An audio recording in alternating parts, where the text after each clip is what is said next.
Connecting, and there he is. All right. Well, I appreciate that. Sorry, it was a little slow, even though we're in the heart of Silicon Valley. The Yeah, you connection were in the still heart is. of Silicon Valley. I'm in DC, but it didn't work so well. But Ro, before we get into things, this has been a terrible day for the folks in your district. The horrible shooting, 8 people dead. Another one of these horrible, awful mass shootings that we see all too often and more frequently in America. And I just want to convey my condolences to you, and particularly the families of the people who have been lost. They're going to have a hole in their hearts for the rest of their lives, and it's just atrocious. I do want to assure our listeners, I'm the author of the Brady Law, which is the background checks bill. The NRA still hates me for it, but there are perfections that have to be made in that bill. And we are going to put that on the floor of the Senate. Chris Murphy, one of our leaders on this issue, is right now trying to work out the last details. Well, thank you, Senator Schumer. It's been an awful day. I mean, to wake up and have 8 people killed, and this was the VTA. You know, they don't get a lot of glory, but they're the ones who make the light rails run, the buses run. They're the glue of our community. They don't get paid a lot. They show up to work, and you had someone just open fire on them in a few seconds, destroyed these lives. The families are never going to be the same. And I told them that I was speaking to you today, and they were reassured, because I know they don't understand why we can't get common sense background checks, which you've supported, so that people who have a history of domestic violence like this individual did don't get guns. I mean, it's really outrageous. Yeah, well, I'll just be quick on this. So when we passed the Brady Law, which passed by 1 vote, there were 2 loopholes in it. One we didn't know about. It was called internet gun sales. In 1994, when we passed this, there was no internet. The second is a little more tricky. About 7 members of the House came to me. We were neck and neck and said, please just allow an exception for gun shows. In those days, gun shows were not very big or serious. You know, it was a place where gun enthusiasts showed out their 1939 Derringer. Now, of course, the gun shows have been ways these evil people who traffic in guns and kill our young people are able to sell guns without a background check. I never quite found out whether the people who came to me were innocent, you know, they just thought gun shows were okay, or were put up to it by the gun lobby. I don't know. But we got to close these loopholes, and we're working very hard to get it done. Thank you, Senator. That'll mean a lot to my constituents. After this, I'm going to be going and talking to some of the families, so I appreciate your saying that. Great. Let's talk about our great legislation. Now we've changed, I love the name Endless Frontier Act, but because it got broader, we changed it to U.S. Innovation and Competition Act. And basically what it does is, folks, it has a large and significant investment in science and scientific research. We are falling behind dramatically. When we invest in science, we lead the world, and we create great jobs, millions of jobs. Our investments in NIH created the most sophisticated pharmaceutical and successful pharmaceutical industry in the world. Our investment in DARPA and NSF created the tech industry in your district. It wouldn't have happened without some pure research at the beginning. And so we are now have fallen behind on so many of the key areas of science. Other countries, not only China, but Korea and some of the European countries are investing even more, much more than we are. And if we don't invest, we're going to fall way behind. So, Ro, tell me, you're from the heart of Silicon Valley. What's the thoughts about it over there? Well, thank you, Senator. I tell people I've been in Congress now about 5 years, and I've finally figured out how you get things done in Washington. If you have an idea, you get the Senate Majority Leader to introduce the legislation. And you've just been relentless on this for 2 years. And I tell folks in my district, I mean, every week you or your staff would call, and I think this is transformative for 3 reasons. One, it's going to have an increase in science and technology funding of the kind we haven't seen since the Apollo years, since the 1960s. 2, it's going to distribute the funding. It's not all going to come to Stanford or MIT. It's going to go across the country and to the South and the Midwest and to Black and brown communities, so spreading innovation. And 3, it's going to be applied research. I mean, actually things that are going to improve people's lives. So I'm really excited about it. I'm excited that with your leadership, we managed to do this in a bipartisan way, and that's pretty unusual. Yeah, it's on the floor right now, and it is amazing. This is one area where Democrats and Republicans have come together. I mean, we have some of the Republicans trying to add ridiculous ideological things to it, but we've beaten just about all of those back. But it's bipartisan. My co-author is Todd Young, a Republican of Indiana. And as you said, one of the things that attracted him is we say that they should create new centers of excellence in these areas, not in New York City or Silicon Valley or Boston or Atlanta or Austin, but in places that need the help. And we need to do this in America. We got to expand our high-end science and our tech so that the jobs can spread. And so we have a lot of support. We hope we'll finish up the bill at the end of this week. And it will really, here's what, this legislation hasn't gotten the attention it deserves, I'd say, for three reasons. One, we're not fighting, it's bipartisan. Two, it's positive. But three, and the point I want to emphasize, it's going to really affect America, but not the day after it passes.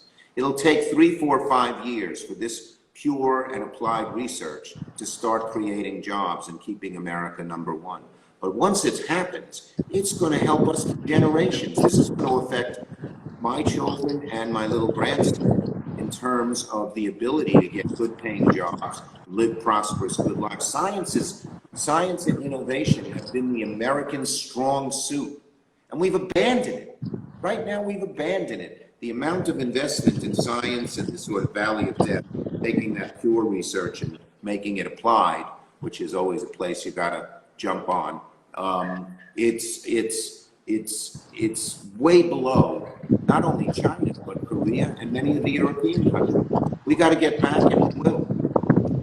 I couldn't agree more, Senator Schumer. And I love the comparisons of President Biden to FDR or LBJ, but this is going to make him have a vision for the 21st century economy in a bipartisan way. One thing people don't realize is by 2025, there are going to be 25 million digital jobs in this country, which is equivalent to the manufacturing and construction jobs combined. And so while we have to make the investments in construction and manufacturing, we also have to make sure that every community has innovation jobs and the jobs of the future for their kids. And they shouldn't have to come out to Palo Alto or New York to be able to get them. They should be able to have those opportunities in the communities they grow up in. And I think this is going to go a long way. One other point I want to make, because there's been a lot of discussion about, is this bill anti-China or not? I represent a majority Asian American district in the continental United States. And I'll tell you, nowhere is there more enthusiasm than in my district. And that's because people want America and American technology to win, and they want our values of privacy and freedom to win. This isn't against other people. It's for American leadership in the 21st century. And I'll tell you something else, folks. In this bill, we allow many more immigrants. We have a lot of people who come from overseas and study in our universities. They want to stay here. They want to create companies. They want to create jobs under the Trump administration, which is viciously anti-immigrant. And not just the poor people on the southern border, who I have great sympathy for and think contribute to America as well, but against the high ends too. And you talk to our businesses, they're so short of the people who need it, and the bill makes it a lot easier for those folks to come here and stay here and help innovate and help create jobs for millions of Americans of every race, creed, and color. So this is, I just saw someone write on the chat, this is a vision for the future. This is a serious vision for the future that will pay huge, huge dividends on into the future. And the Endless Frontier Act, which I authored, Joe Biden put it in his Build Back Better plan. So we're in allied with the president, with Khanna at work. We're going to get this passed in the House, and we can get this done. Absolutely. I mean, I also think that these jobs have a huge multiplier impact. I mean, it's 4 jobs to 1, and because you have to have someone who's actually going to build the laboratory. You got to have someone who's going to build the buildings. You for every 1 PhD, you need 10 other people, many of them who don't require a college degree. And so this is a vision for the next 10 years of the economic development of our country. And there's so much innovative things. I was yesterday in my district, and there's a company wanting to do battery technology. They don't want the batteries, right now, the batteries in my iPhone where I'm talking to, they're all come out of China. Well, why is that? Why can't we have those batteries made here? And this company is doing the batteries where they have higher storage than in China. Well, that's the kind of innovation that will be funded in semiconductors, in battery, in AI, in alternative proteins and synthetic biology. And I love that, we may be doing that here. And, I came to Congress because I wanted to do something consequential. And I really feel partnering with you and Senator Young and Representative Gallagher, this is something that people will look back and said they made their contribution. Yeah, and there's one, we even have the support of the national security community. Let me just say, if China or any other country gets way ahead of us in AI and in other areas, quantum computing, etc., we'll have no encryption, none. And that threatens our own privacy as individuals, and it threatens our military security as well. So this affects things up and down the line. Absolutely. And the other point I think about this is the rate of return. I mean, people say, well, why can't you have the private sector do this? Well, the private sector isn't going to educate people. They're not going to create apprenticeships. They're not going to do the fundamental research. And this has this economics, so this has a rate of return of 50%. It's a great investment on economic growth. And one other point, which I really appreciate your leadership, some people say, well, why can't you just have theoretical science? You talk to the president of MIT and they'll tell you that to have theoretical advancements, you need to have practical application. I mean, Andy Grove used to talk about that at Intel. You can't just think up stuff in your mind and not test it. And so I believe the applied research that we're funding will actually help with theoretical science. And a lot of the scientists seem to agree. And it has the other practical effects, so the semiconductors, the most sophisticated semiconductors are here. The research is done, they're thought up here. Now we only make 12% of them. If we don't do anything in semiconductors, we'll make only 6%. Already in my state and in other states here, the auto industry is shutting down plants, not because they don't have buyers, they have plenty of buyers, but they don't have chips, and it's affecting everything there. So this is an example of not only doing the research, but making sure once the jobs come and the manufacturing comes from that research, it happens in America, and we will be secure. I don't want any country saying, we're going to cut off your sale of chips, and boy, oh boy, gone.